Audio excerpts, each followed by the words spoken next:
শাওন আমাদের জুলাই বিপ্লবের জুলাই চেতনাকে খুব কুরুচিপূর্ণ একটা ভাষায় ব্যবহার করে সে বলেছে জুলাইকে করি। তো আমি বলবো শাওনের পরিচয় সম্পর্কে আপনারা সবাই জানেন, দেশবাসী জানেন, এবং তার যে চরিত্র, এই চরিত্রের ব্যাপারে আমরা সবাই জানি। এরকম একটা দুশ্চরিত্রের মেয়ে কি বলল সেটাকে আমাদের গুরুত্ব দেওয়ার কোনো প্রয়োজন নাই।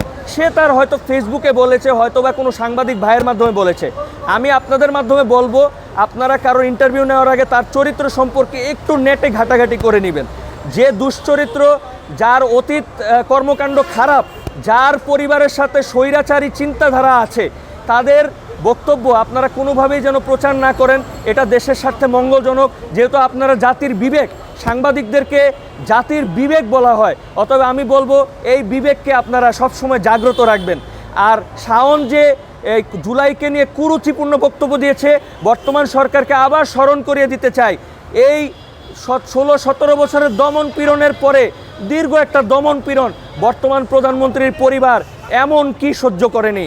বর্তমানে যারা রাজনীতিবিদ আছে তারা কি নির্যাতন, অকথ্য নির্যাতন, নৃশংসতা সহ্য করেনি। তাদেরকে সেই জায়গায় স্মরণ করে দিয়ে আমি বলবো, এরকম যারা স্বৈরাচারের লেসপেন্সার আছে তাদের প্রতি আপনারা একটু কঠোর মনোভাব পোষণ করুন। তাদেরকে আপনারা আইনের আওতায় আনুন এবং তাদেরকে এমন শাস্তি দিন যেন বাংলাদেশের বিরুদ্ধে, বাংলাদেশের মানুষের বিরুদ্ধে, বাংলাদেশের স্বাধীনতা সার্বভৌমত্বের বিরুদ্ধে বিদেশি লেসপেন্সার হিসেবে আবার স্বৈরাচারের পুনর্বাসন করতে চায় এরকম দালালগুলো যেন একদম সতর্ক হয়ে যায়। ধন্যবাদ আপনাদের সকলকে।